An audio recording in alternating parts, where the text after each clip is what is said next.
Assalamualaikum, selamat pagi semuanya. Pastikan mata kamu udah melek ya, karena sekarang udah waktunya jam 7.00. Artinya setiap hari Selasa kamu akan belajar pendidikan kewarganegaraan. Dan walaupun kamu masih di atas tempat tidur, udah gak boleh mager-mager lagi, handphone kamu harus on. Kenapa? Karena kamu harus cepat absen untuk pelajaran pendidikan kewarganegaraan dengan cara komen di channel YouTube ini nama dan juga kelas kamu. Dan paling lambat absen kamu ditunggu sampai dengan jam 8 malam aja. Dan gak cuman belajar aja nih kita hari ini, karena hari ini juga akan saya kasih tahu kisi-kisi PTS ya, penilaian tengah semester yang akan kamu kerjakan minggu depan. Kalau nggak salah tanggal 5 atau tanggal 6 ya untuk pelajaran PKN ya. Jadi siap-siap aja catatan kamu, apa yang harus kamu catat, karena setelah ini juga kamu akan mengerjakan tugas yang ada di LKPD. Siap ya? Langsung aja ya, saya akan ngingetin kamu kembali ke pembahasan kita minggu lalu, yaitu tentang sistem politik. Jadi minggu lalu itu kita udah bahas pengertian tentang sistem politik dari beberapa ahli yang kemudian saya simpulkan. Dan hari ini kita akan melanjutkan pembahasannya, yaitu tentang sistem politik di Indonesia ya. Oke, langsung aja simak baik-baik, ini dia materi berikutnya. Sistem politik Indonesia merupakan sebuah kajian politik yang menarik untuk dipelajari ya. Berbicara soal sistem politik ini dibagi atas dua kehidupan politik. Yang pertama adalah suprastruktur politik dan yang kedua infrastruktur politik. Apa itu suprastruktur politik? Yaitu politik yang kaitannya dengan lembaga-lembaga kekuasaan negara dan bersumber dalam konstitusi negara.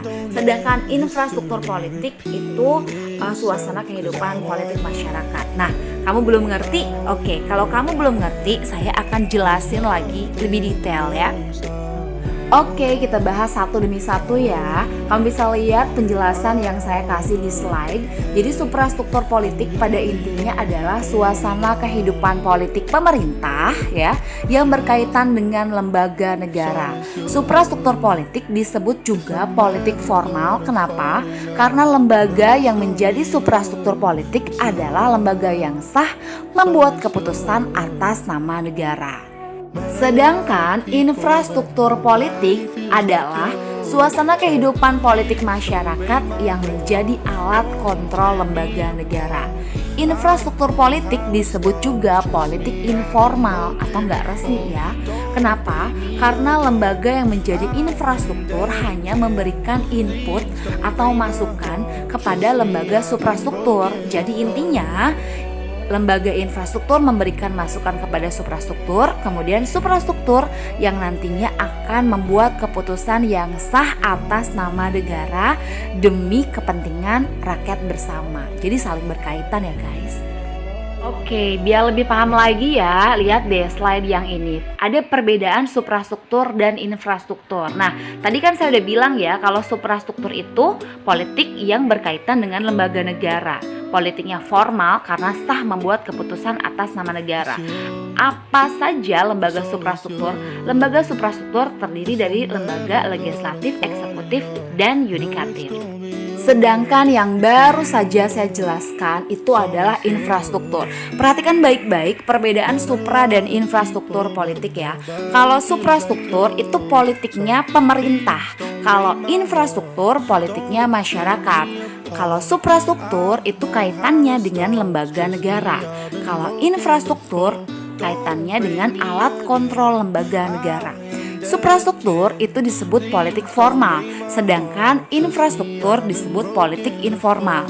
Kenapa suprastruktur menjadi politik formal? Karena lembaga suprastruktur membuat kebijakan yang sah atas nama negara, sedangkan infrastruktur hanya memberikan masukan saja untuk lembaga suprastruktur.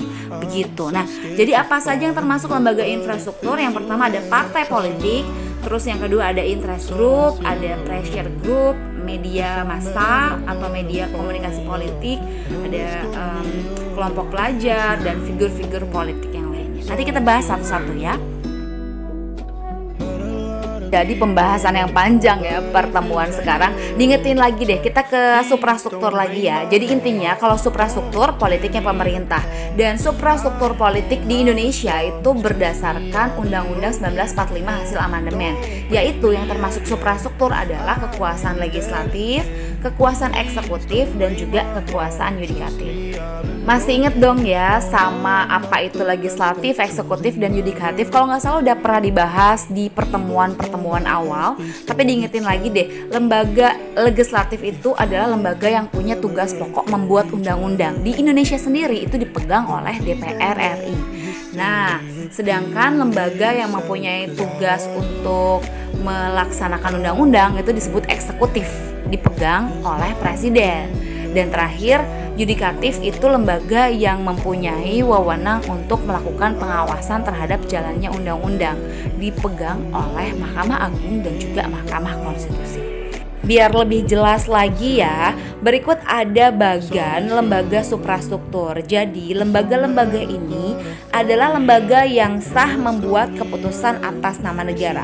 Lembaga-lembaga dalam sistem ketatanegaraan Indonesia. Ada 8 lembaga totalnya.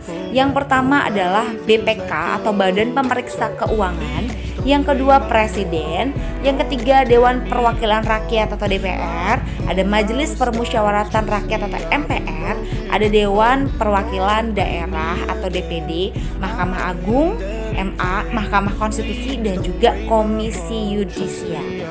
Nah, tadi udah selesai ya jelasin suprastruktur politik. Sekarang ke infrastruktur politik. Masih ingat ya? Infrastruktur tuh tadi politiknya siapa? Politiknya masyarakat. Politiknya informal ya, cuman ngasih masukan ke suprastruktur aja untuk jadi kebijakan. Oke, kita bahas deh contoh infrastruktur politik tadi apa? Infrastruktur politik itu politiknya masyarakat yang jadi alat kontrol lembaga negara. Informal politik ya kalau infrastruktur itu. Contohnya itu adalah partai politik, kelompok kepentingan, kelompok penekan, media massa, dan juga tokoh politik. Oke, yang pertama dulu deh, partai politik. Kamu pernah denger dong partai politik apa aja kira-kira yang kamu tahu? Coba sebutin. Misalnya ada PKB, ada PKS, ada PDIP, Gerindra, PAN, Hanura, Demokrat, masih banyak ya.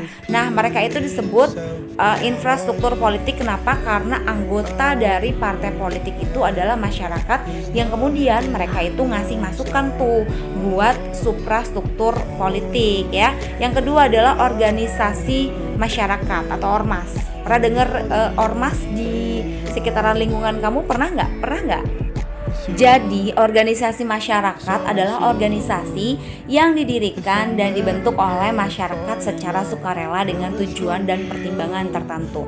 Contoh organisasi masyarakat misalnya Karang Taruna, atau mungkin pernah dengar organisasi Pemuda Pancasila, atau beberapa organisasi keagamaan misalnya NU, Muhammadiyah, FPI, Dewan Gereja Indonesia, Walubi, dan yang lain-lain ya.